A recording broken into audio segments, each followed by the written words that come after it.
If you're an athlete who participates in explosive jumping sports like tennis, volleyball, basketball, we're going to show you something that you could do at home that's going to prevent any issue from becoming too extreme.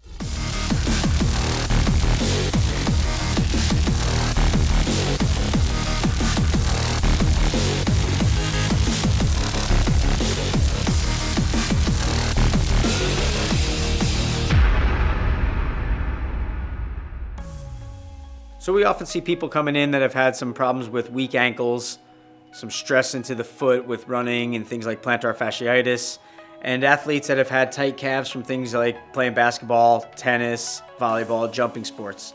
So at EFP, we like to give our clients something that they could take home and work on a regular basis to keep things from ever really getting to a very extreme status. So the next series of movements is going to be things that we can really use to address the tension levels in the muscles behind the knee and down the leg and the back, as well as into the foot. Okay, so here we are on the ground. Most people are familiar with doing some lower leg work or some lower body muscular work using a lacrosse ball. And those work pretty well. A baseball is going to give us a little bit more surface area and have the same amount of density. And then we also have a spiky ball. Spiky ball will be a little bit larger in diameter, hard plastic, but with some bumps on here that can really get into deep into the tissue and create some irritation. So what we like to do is first get the leg to sit on top of the ball. The research and what we see from our case studies shows us that the upper outer compartment of the calf is an area that likes to hold tension. So we like to get the ball kind of right up in that area. I start to create downward pressure with my leg into that area and do what I call fish around. And what I'm fishing around for is what we refer to as a trigger point. We might call a trigger point a knot in the muscle. It could be a hot spot that is particularly tender when you roll over it. Sometimes it could be snug and actually feel like a thump as you roll over it, or it could just be a general region or zone that feels very tender, almost a sharp stabbing pain when you get on it. The idea here is that once I localize one of those trigger points or hot spots, I stop rolling, and now I begin to let the weight of the leg kind of melt down on top of the ball to soften up the trigger point and make the ankle or the calf muscle rather a bit more supple.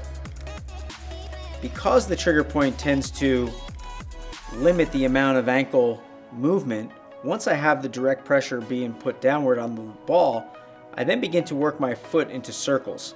Try to do about 8 to 10 circles in each direction, regaining some lost degrees of ankle mobility from the density of the trigger point. I'll also work the ankle into dorsiflexion, plantar flexion, just pointing and flexing the toe, creating that downward pressure. I can add the weight of the other leg, pushing down to create more pressure.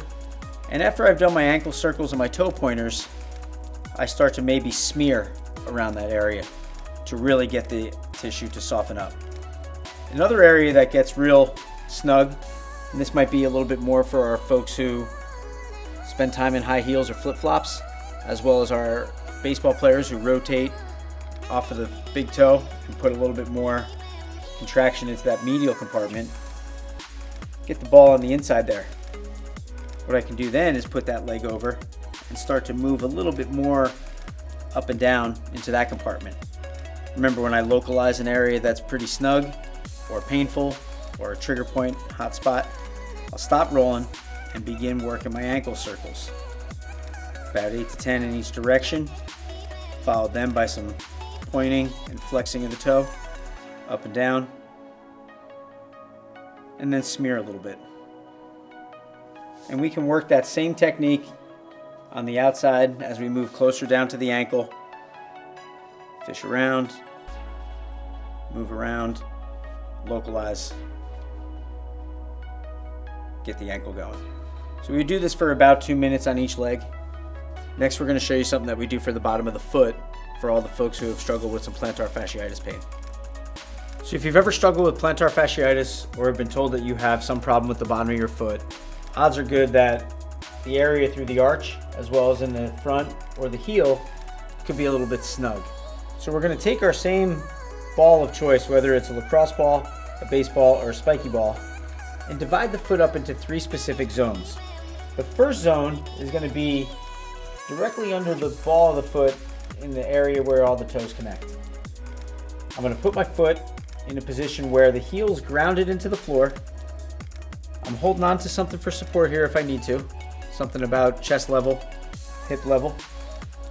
Once I feel like the ball is positioned correctly, I begin to just kind of smear side to side while keeping my toes flexed and separated. Do this for about 10 to 15 seconds.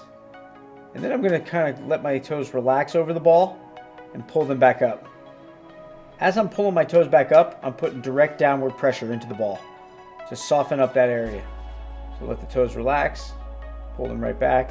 And same thing, we would do this for about 10 to 15 seconds.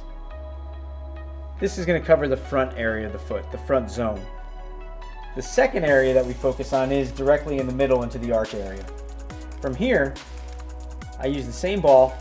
I'll start on the interior of the foot into the arch, and I'll start to now floss in a vertical direction from the base of the big toe down to the heel through the middle of the foot. I'll position my foot to be more centered, working in that same vertical pattern, putting downward pressure, and then working to the exterior of the foot as well. Throughout, I'm trying to keep my toes flexed and spread, which you can imagine is going to really open the bottom of the arch and separate that tissue. That's going to cover the middle part of the foot. The third zone is going to be the heel, or the rear section of the foot. Here I'm going to ground my toes, begin to smear the heel from outside to inside across any particular areas that might feel crunchy or a little sticky. If I find a spot where it hurts a little bit, I could kind of put additional pressure on that. Maybe saw or floss it to create some fluid mobilization. And we're just trying to soften up that heel area for about another 20 to 30 seconds. So we've got something that we can do with the ball for both the front section, the middle section, and the rear section of the foot. And we'd like to see you spend about 1 to 2 minutes on each foot, 2 to 3 times daily on this. So these are the areas that we tend to see very snug and very compartmentalized for people who might have to get up on their tiptoes to get cups out of the top cabinet or pick things up from raised surfaces. We notice these areas also being very snug in women that spend a lot of time in high heels, as well as when athletes have to elevate their heel and create a shorter heel cord for jumping and explosiveness off the ground. So when we can get into these areas here, we can start to alleviate some of the tension that acts on the calcaneal or the Achilles tendon, as well as the muscles from the base of the foot that then insert at the heel. So believe it or not, these compartments up here can contain an amount of force and generate an amount of force that pulls everything downstream below it, from the base of the toe to the heel, as well as from the heel up. So we never look past the idea that tight calves are sometimes a contributing factor to Achilles tendinopathy, some of the tendinosis and tendinitis that we see in the heel area, as well as some of the fasciitis-based stuff that's directly in the foot. The next movement that we covered with our hard ball or spiky ball was designed to kind of get into these areas between the toes. We have some specific muscles called flexor hallucis and some of our digitorum muscles that end up being more snug towards the origination point here underneath the base of the toes. You can see them, we do have the entire muscle stream that moves along the outside of the foot from the little toe down to the heel, as well as the interior from the base of the big toe down to the heel. 2 separate muscles that make up our arch. When these muscles are snug, we've got to be able to move into the center region of the foot and create some irritation to get that to release. That might be a little bit more specific for our folks who have a classic high arch. When we get down into the heel area, this is where we smear that area to kind of get some of the junk out of the insertion of the muscles in the arch on the outside and the inside, as well as the calcaneal tendon that sometimes entraps some inflammation and some waste product there to create a little bit of pain and discomfort. So we really look at the front of the foot, the mid part of the foot, and the rear part of the foot are areas that have separate needs.